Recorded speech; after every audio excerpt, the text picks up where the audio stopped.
You know, what has been happening pretty consistently, and I'm really not sure why, I go to practice, and I'm generally not pleased. And then I go back and watch the tape, and I'm generally surprised that it was a little better than what I thought. I don't know what that means. I don't think we're playing as intensely. I think that there are times when we succumb to fatigue, that I'm always trying to challenge their mental toughness. And then I go back and look at it and say, God, I thought that wasn't quite as terrible as I thought it was. So trying to figure out, I'm not even sure what that means. I'm enjoying going to practice every day. That's a really good sign. I can tell you that I've been with teams where it wasn't always as much fun to go to practice. We haven't had a terrific amount of adversity. Obviously, we're still undefeated, so you know we don't know what it we don't know what it feels like to lose. And we've remained fairly healthy, which I think is really important. Malcolm Canada tweaked his ankle for the second time in the last 2 or 3 weeks yesterday, so he'll probably miss a couple of days, which does hurt us because you know, right now we've got 10 guys out there on scholarship that are playing, and if you look, and Dan may even run some numbers on this, I've probably averaged 9 guys double-digit minutes, and there have been years when I've had 10 guys in double-digit minutes, just the way we play. So that doesn't leave a whole lot of room for error, as you know, as far as the you know, the injuries are concerned. And then Todd Golden has done a terrific job with analytics. I'm probably looking at more film grading and statistical analytics stuff than I had before. I'm pretty old school, but I love to watch film and I love to grade film. I just think it's really objective, and pretty consistently Taj Shamsuddin has graded out as our best player. He is always in the right place at the right time defensively. He puts up productive offensive numbers because he's able to kind of create off the bounce a little bit. He's making shots. And I told the team that right now he's our best player as far as how he's performing and what we're doing analytically. Is that a good sign? You guys saw Taj last year. I think he was probably Auburn's 3rd best player. And so if he's now our best player today, again, what does that mean? Is that not a good sign? Or has he gotten better? Is the system a really good fit for him? And it's not. We're just talking after a couple of weeks. So those are just a few things that jump out at me. Has there been... Is that happening primarily with Taj off the ball, and how has he looked in practice off the ball? I think that's it. In talking to some of my coaches, he's just tickled pink about being off the ball. You know, we still put him in ball screens. We still put him in situations where he's attacking and handling it. But he's not the primary ball handler. He's not the primary playmaker. He doesn't have to break pressure. Just go score and wreak havoc defensively. And so I do think the change, and that change was done for 2 reasons. So let's see if it's what's the right move. But it's a good point as to why it might be. It was done because Casey Ross Miller and Malcolm Canada are both really good with the ball and not as good without it. And so to figure out a way to play them, I had to put the ball in their hands, which meant I had to put somebody that did have the ball in their hands and take it from them, and it was just Taj.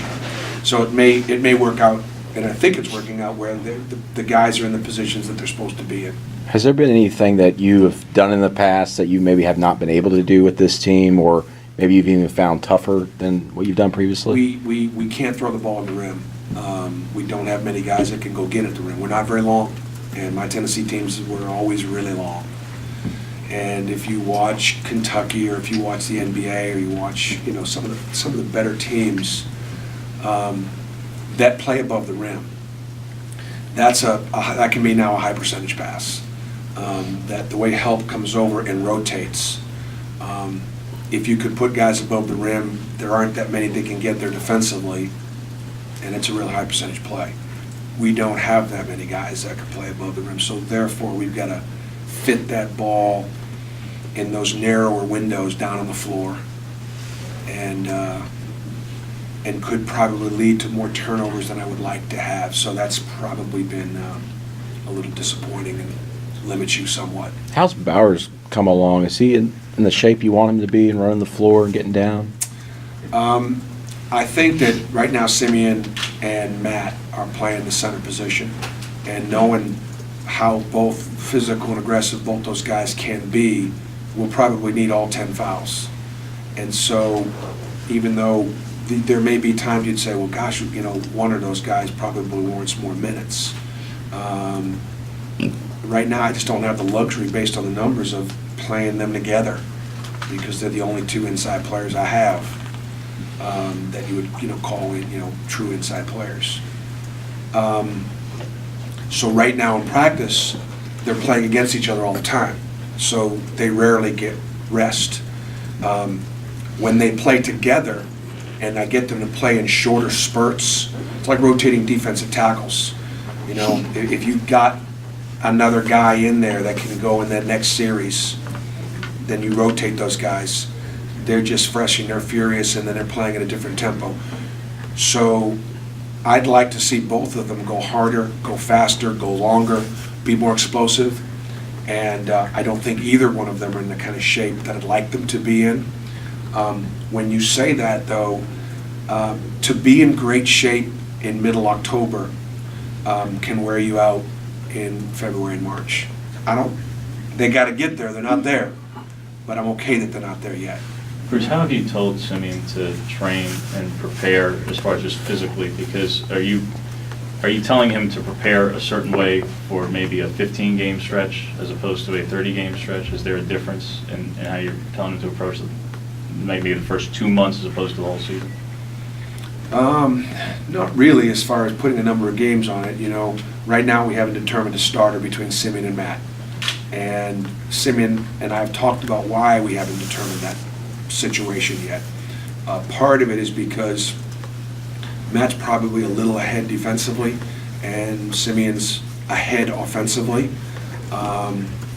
Matt gets fouled a lot, but they both get fouled a lot. And so the question comes up, what do I need to do to start? And so the answers oftentimes are filled with, be on time and on target every day. Like, I want emails from teachers telling me what a great job you're doing in the classroom. I want, I want perfect attendance at study hall and all those other things off the court. And then, all right, let's improve your defense and rebounding to go along with what you're doing offensively. So it's not just stuff on the court. And so he understands and that's truly how I will evaluate him. And one thing that's been pretty good is they don't seem to worry right now about where they are and who's starting and how many minutes they're playing. Right now they're competing pretty well, but starting to inquire, okay, how could I maybe get a little bit more of a focus? What are your thoughts on the league as a whole, the SEC heading into this season? I think there's great energy in the league. And I think the momentum comes off the last season. We've got 4 teams in the SEC West ranked in the top 5 in the country. It's unprecedented. How many of those teams can we get into the national championship Final Four? And I hope it's 2 or 3 teams. Clearly, we have 4 teams. Am I right? Isn't that accurate? Is that right? I mean, we have the 4 best teams in college football. They ought to play the playoff right now and call it a day, and let the SEC West determine who's the national champion. I don't even see it's close. You guys are smiling. I don't think it's close. You think I'm going to piss somebody off because I'm saying that? I think he was talking. We're talking about basketball. I'm talking about football. It's not even close. But, okay, we did have 2 teams in basketball play in the Final Four last year, in basketball. And so when I talk about the energy and the momentum, there's great energy momentum that our league has, with Kentucky and Florida playing in that championship, and Kentucky being preseason number 1, and by a long shot. I mean, a long shot. They're in the SEC, in case anybody was wondering, okay? They're in my league. And I see 3 or 4 other teams that preseason could be knocking on the door for the top 25. The top 25 came out about 2 or 3 weeks ago, and I tweeted, something along the line, mark my words, there will be 2 or 3 other teams in our league that will be in the top 25 at the end of the year. I really believe that. And so beyond that, there's a bunch of teams that are going to be fighting for being on the bubble. And I'm hoping that we're one of those teams. What is the bubble? The bubble gets you in the middle of the league. You know? And can we get there? Can we go from the bottom of the league to the middle of the league? And get into the middle of the league, and they start talking about possibly postseason. That's what my goals are, you know, for this team. I want to still be playing in postseason. And I want that for these 4 seniors. And my guess would be that our non-conference record might be a little better than our conference record, but it might not be that much better than our conference record. And if they're both close, but they're both okay, it could put us in the middle of the league. Bruce, can you talk about your freshmen, TJ and Jack, how they're adapting to college? You know, they both show signs. They both have their moments. Jack's probably had more moments than TJ. If Jack keeps growing, keeps getting stronger, he does a couple things really well. First of all, he can really shoot it. Second of all, he's got a very high basketball IQ. He's an outstanding passer. He loves to play. He loves to be in the gym. He loves the game. That gives him a real chance. And, you know, right now, Jack would be in our top 10. I guess we only have 10 guys on scholarship, that's safe to say, but I mean, he's still in our top 10, which means he, you know, could be out there playing. TJ is at a position where I've got a lot of experience. He's out there with 4 senior guards, and it's hard for him, you know, to get noticed in a positive way. But what an incredible opportunity to go every day at Antoine, at Kareem, at KT, at Taj, at Malcolm. So he's in a very competitive position. I need TJ to be ready. I need him to grow and improve. I need to get him to continue to compete. But he may not be by virtue of the numbers need to be out there as much as maybe Jack might have to be, just because we're so thin on the front line. But they both showed signs. You knew you were getting a really potent scorer in Antoine, but that was coming from a very different conference. Are you confident that he's going to be able to translate a lot of those skills and that production to the SEC? Well, starting with the non-conference, but to the SEC as well. I think he'll be able to transfer a lot of those skills, but not all of the production, because we're going to have more balance than they had at Niagara. He could score more for us, but I do think my teams have always been fairly balanced. The shots, and he's an unselfish player, so he's not going to shoot a bad percentage. If he's open, he'll and he has advantage, disadvantage, he'll go. If he doesn't, he won't force the issue too terribly often. So therefore, I would expect him to be one of our leading scorers, but I don't anticipate he's going to put up those kind of numbers, because not just the level, but the role that he'll play on our team. Offensively, everything he brings translates. Defensively and rebounding, it's a different level. It is a different level, day in and day out, and that's an area that he's working on, trying to become more productive. Seems like you guys have been able to generate some more excitement leading up to basketball season they've had the last couple of years. Do the players that are coming back, do they sense that? Have they brought that up to you, that they're a little more excited now? Well, I mean, that'd be a great question for the players, you know, and when you visit with them today, we're trying to do things to promote our program and to be part of the community and the campus. I think there is a lot of hope and energy and excitement just look at the season ticket numbers. We sold 2,100 last year, and they've sold over 5,000 already this year.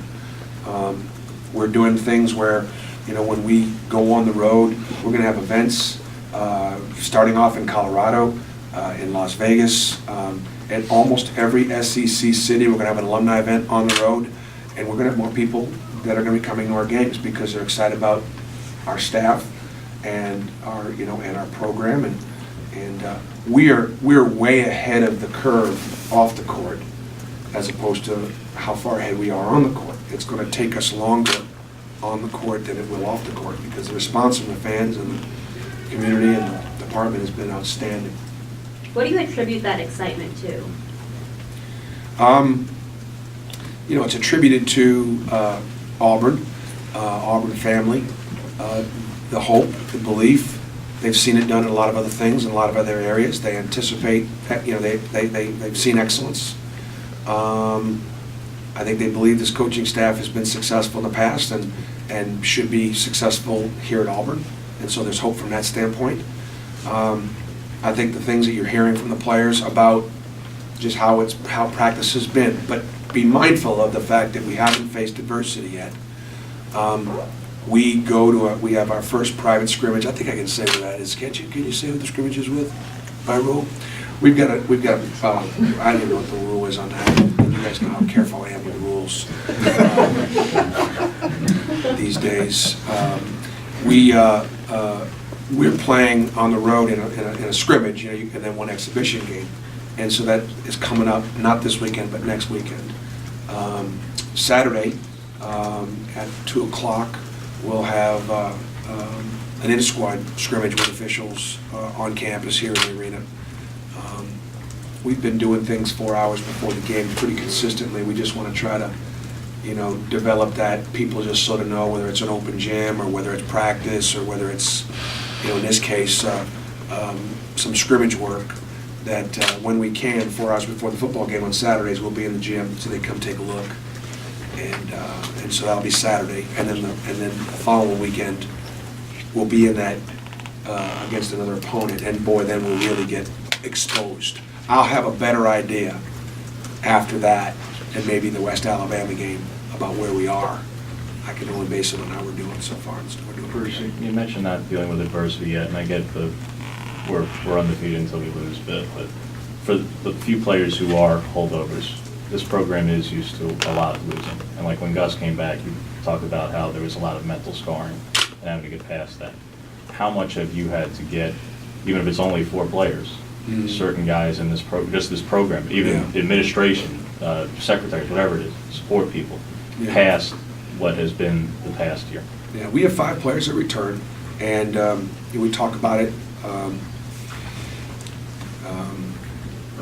It's almost like, even though I wasn't here, I put myself in their shoes every day, like I was here, like we experienced the difficulties and the challenges of last season. I watched them enough to know how they competed and didn't quit. They were just outnumbered and physically overwhelmed. And how much progress we've made in that area, I don't know. We lost 3 guys that were 3 seniors that play a lot of basketball. We brought 3 or 4 kids in that are going to play a lot of basketball. Is that going to be a trade-off, and is it going to be what it's been, or is progress going to be made? That's the challenge. Right now, I don't see us losing games because the fear is there that, oh, here we go again. I don't see that being an issue.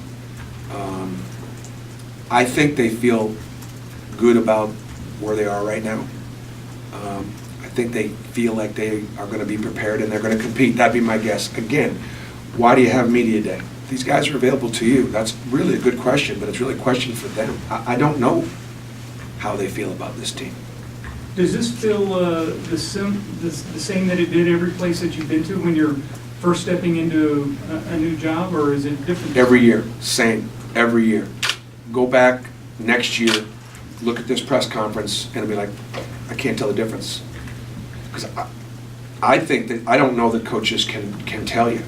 Like, I'd be curious in talking to Coach Malzahn, could he have predicted what would happen against Arkansas the first game? Or did it confirm some things that he was expecting but wasn't sure?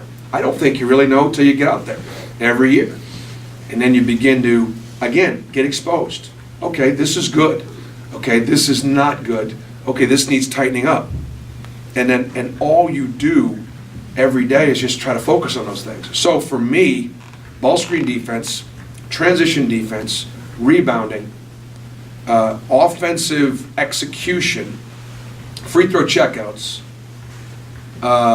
would be some things that I know need tightening up based on what I've been able to expose us to. Arkansas exposed some strengths and exposed some weaknesses, and then you work on those. So I really don't think you know until you go through it. How much fun has this been for you since you've been, not just the whole thing, coaching the players on the court, promoting a program, selling a program, just doing all the things you did in your whole career? Well, I mean, it's a lot of fun, but I love going to work and I love leading by, working by example, and I want to make sure my players are confident in me because they know they're prepared based on how hard we work and what we do. But I'm only going to be having fun when we win. I'm not going to be having any fun if we don't win. So right now we haven't won anything yet. I keep saying, the undefeated thing. I'm not having any fun. We haven't won yet. We start winning, we'll have a lot of fun. Bruce, I wanted to ask you, I think 07, 08 Tennessee teams were a little bit smaller with Chris and some of those guys. How much you using those experiences? I think you had Wayne, but he was young. Yeah. But not a whole lot of size. That experience to maybe help you this year with this group. Those guards were small and quick. Our guards aren't long, but they're not small. I mean, KT, Malcolm, Antoine are not small men. They're good-sized men. They're strong. So the body, they're different. The guys I had at Tennessee were small and quick. And so that's okay, but we just got to figure out if we're strong, if we're fast, and if we're tough, then that's got to be how we put them in position to be successful. So, like, for example, if we press, small and quick, you might turn people over more. But if you're fast and not as quick, you may not turn them over as much, but you still can create the tempo. And I want to create the tempo. And can we do that without getting killed in transition? And that's going to be something that I'm just going to have to, figure out. That'd be my guess, is that we won't wreak as much havoc because we're not quick enough.